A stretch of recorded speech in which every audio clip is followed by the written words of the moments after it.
Marxismo e a questão indígena. Por Soraya de Carvalho.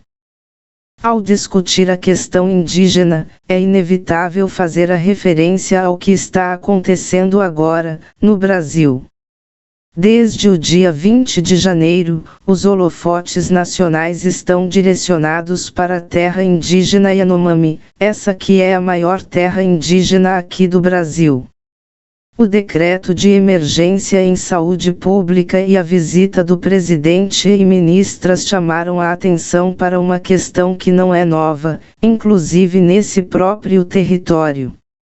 Situação que já vinha sendo denunciada há tempos, os impactos da invasão de cerca de 20 mil garimpeiros que tem levado a desmatamento, contaminação das águas e alimentos, surtos de malária, desenteria, verminoses, desnutrição.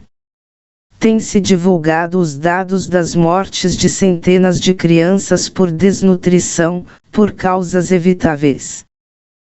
De 30 mil pessoas que vivem no território, metade está doente, desnutrida.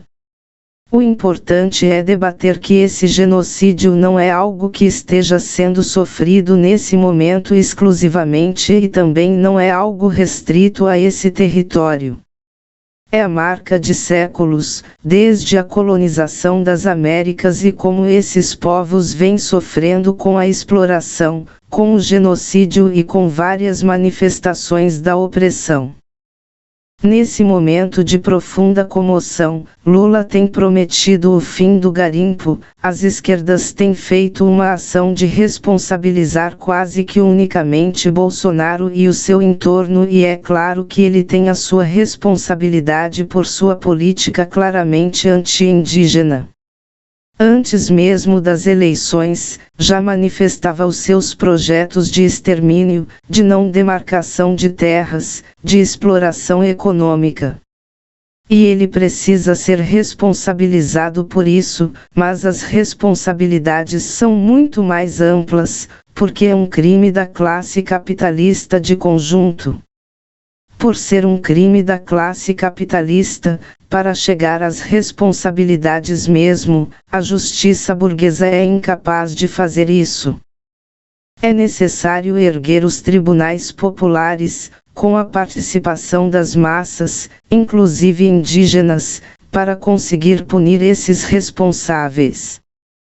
Lula e seu governo podem tentar aplicar algumas medidas para remediar a situação, mas não dá para ter nenhuma dúvida de que esse governo está voltado a preservar a raiz da opressão a esses povos, que é a manutenção da propriedade privada capitalista e de tudo que vem junto com isso.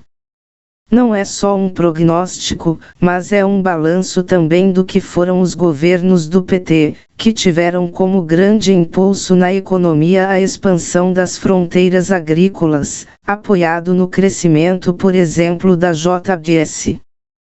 Foi justamente nos estados em que houve essa ampliação eles até criaram o acróstico Matopiba, de Maranhão, Tocantins, Piauí e Bahia, foi justamente nesses lugares onde houve a expansão a serviço do agronegócio, que se ampliaram os crimes contra povos indígenas, camponeses, ribeirinhos e extrativistas.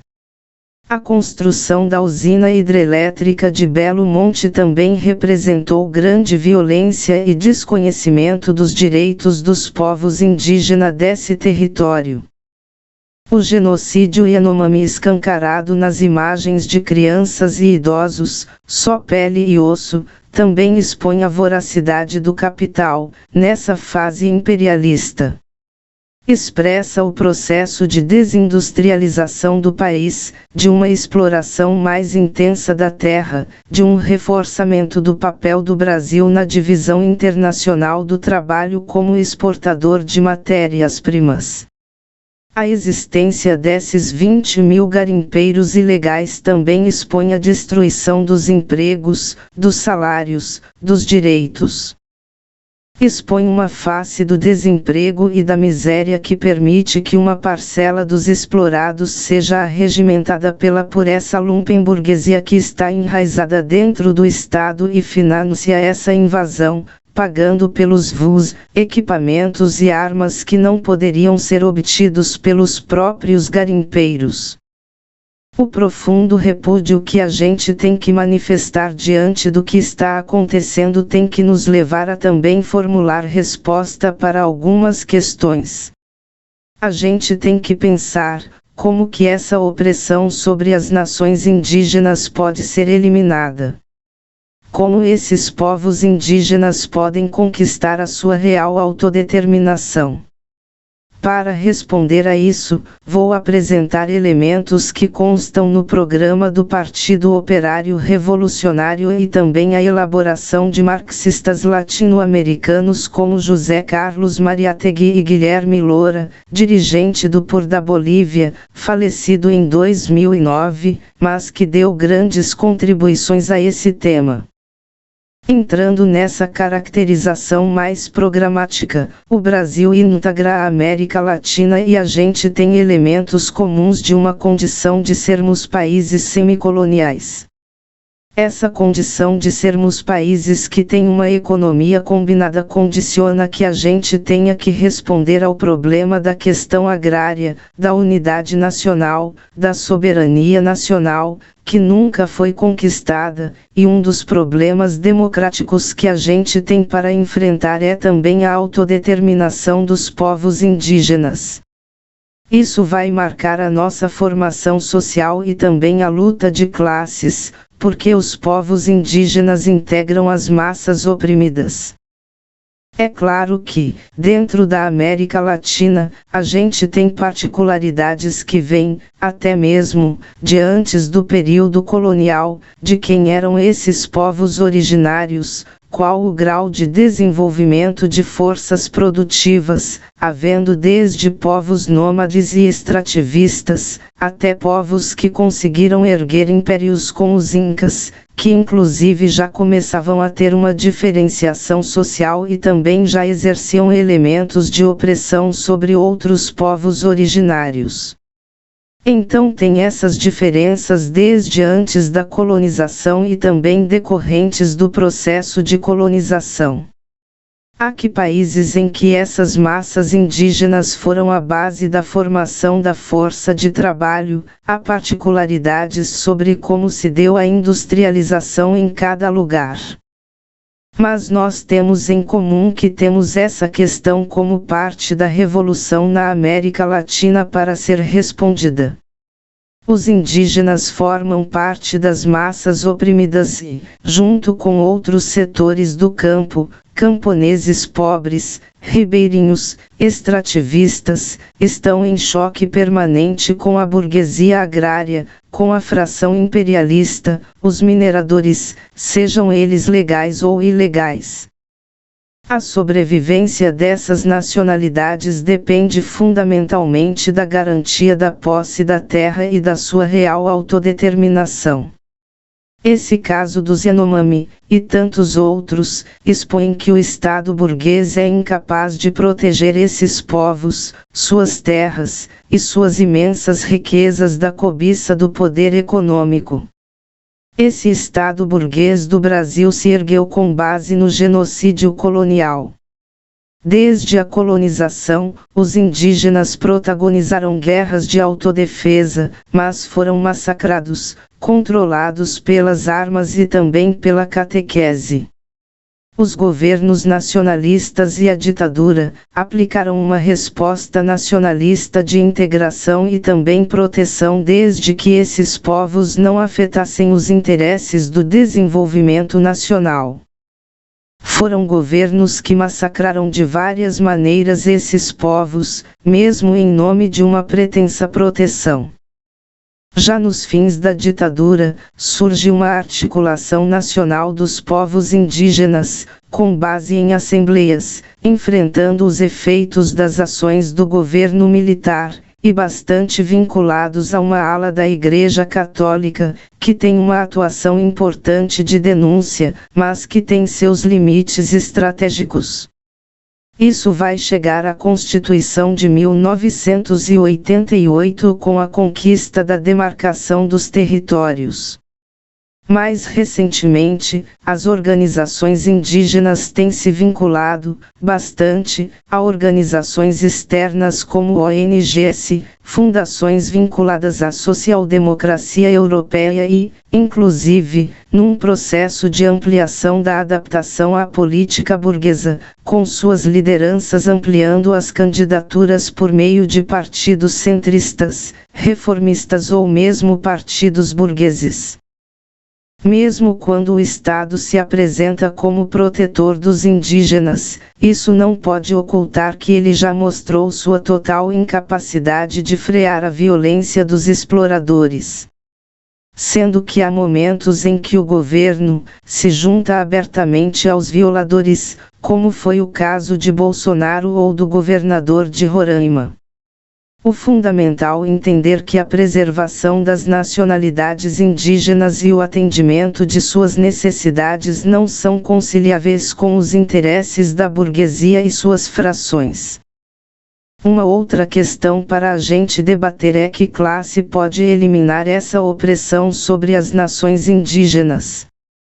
Há países imperialistas falando que vão socorrer os Yanomami. Porém, nenhuma solução progressiva virá das potências imperialistas e de suas organizações internacionais, como a COPS, a ONU e tal. Quando eles atuam para proteger as florestas e o meio ambiente, fazem isso aspirando a prioridade na exploração das riquezas desses territórios, seja imediatamente, seja futuramente. Mascarando essa exploração com o discurso verde da sustentabilidade. Então não podemos esperar nada da burguesia imperialista.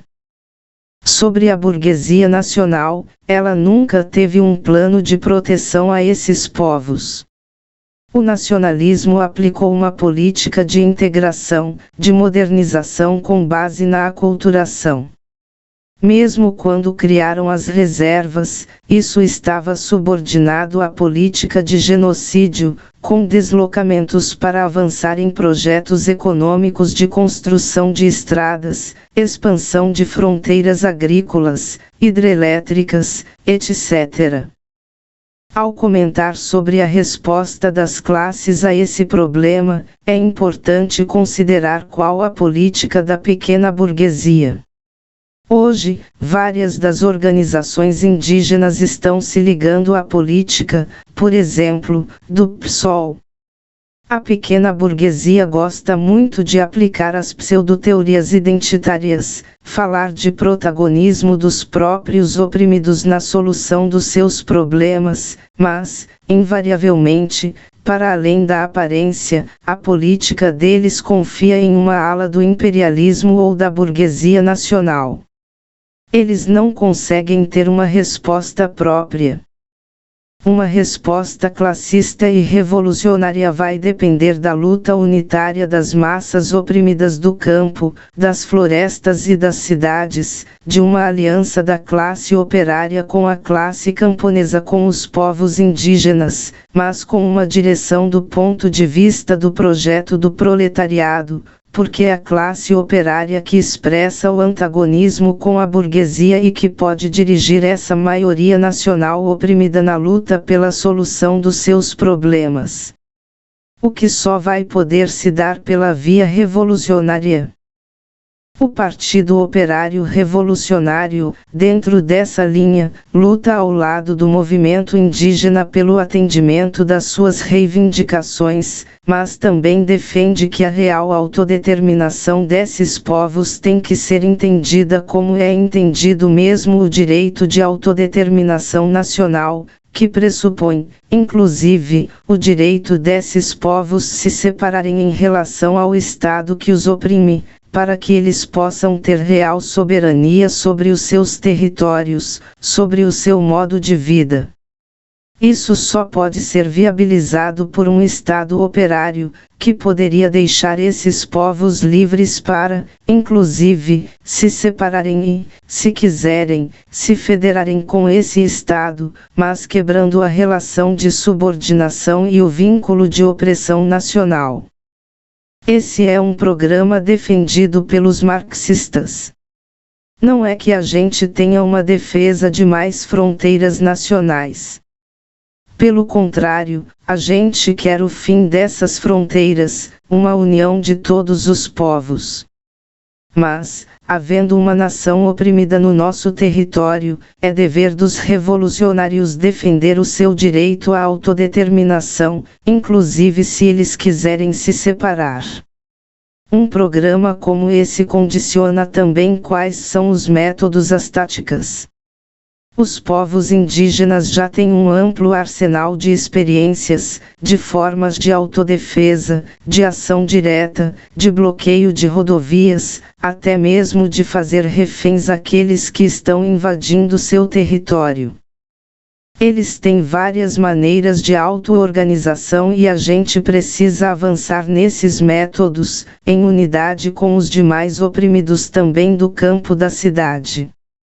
Isso vai no sentido contrário do que tem levado eles a abandonarem seus métodos próprios e confiar cada vez na política jurídico-parlamentar, a se iludir com o próprio Estado burguês.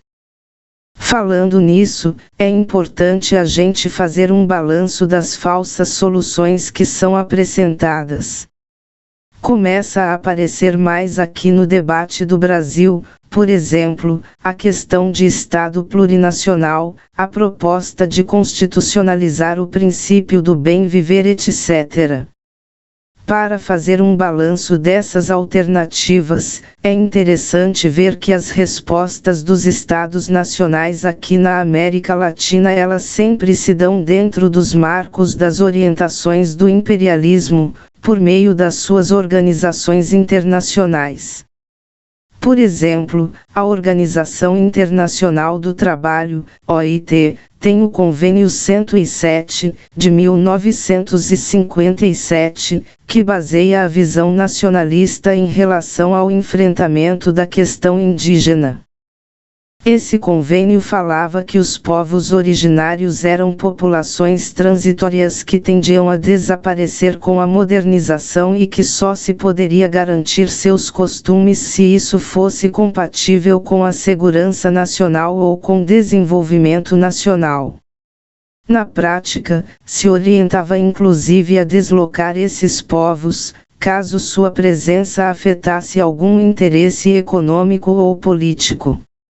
Em 1989, se muda esse parâmetro com o Convênio 169.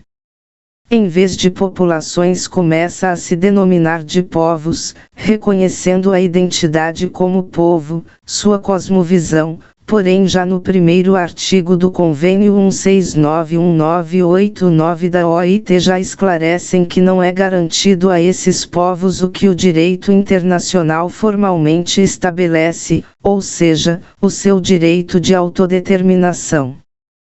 Na América Latina, a partir dos anos 2000, houve várias lutas e insurreições populares com grande presença indígena, principalmente nos países andinos, como Bolívia e Equador.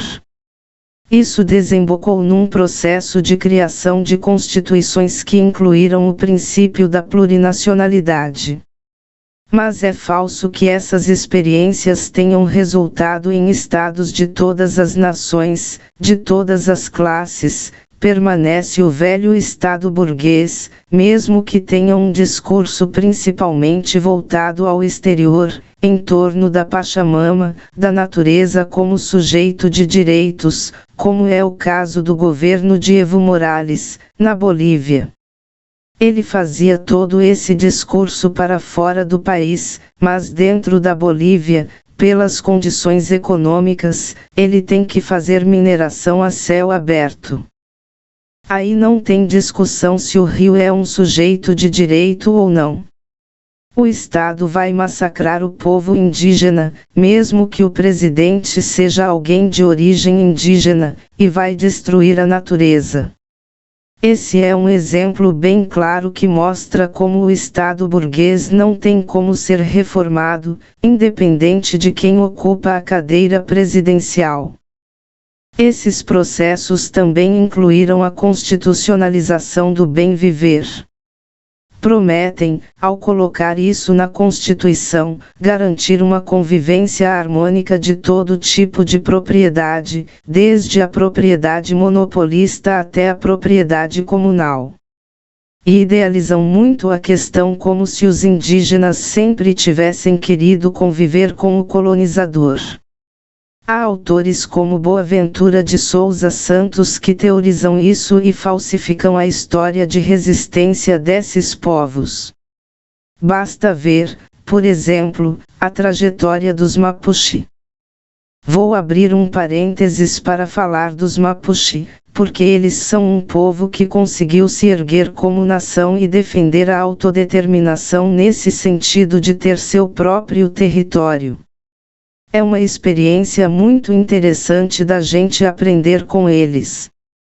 Esse povo que tem o seu território no que a gente conhece como território do Chile e do sul da Argentina. Eles têm uma trajetória de resistência antes mesmo da colonização porque eles conseguiram resistir quando os incas estavam já criando estruturas de opressão sobre outros povos. Isso preparou eles para quando vieram os colonizadores espanhóis, eles resistiram, se infiltraram no exército espanhol, conheceram suas táticas militares e, em 1550, conseguiram derrotar o exército do colonizador. Inclusive dizem que fizeram os espanhóis engolirem ouro. Os Mapuche estabeleceram uma relação com a coroa espanhola em que existia uma demarcação do seu território. Ao longo da história chilena, na independência eles tiveram legislações de demarcação e eles foram perdendo territórios, sob o governo Allende, com base nas suas próprias lutas, eles recuperaram parte do território. Novamente, com a democratização, o Estado burguês segue atacando esses povos e continuam negando o seu direito de autodeterminação. Seja o governo Bachelet, seja o governo de direita de Pinera, ou seja agora o governo Boric. Os levantes de 2019 tiveram uma importância enorme também dos Mapuche. A canalização no processo institucional por meio da Constituinte, não por acaso, colocou na presidência da Assembleia Constituinte uma liderança indígena, mas mesmo assim esse povo rechaçou a farsa da nova Constituição. Eles se recusam, muito claramente, a ser os índios do Chile e afirmam somos o povo Mapuche, um povo próprio, que quer ter o seu próprio território e quer ter o seu próprio Estado. Essa experiência mostra bem a necessidade de quebrar essa visão romantizada, que vem junto com a recusa da bandeira do socialismo, que seria etnocêntrica, que deveria ser substituída pela do bem viver.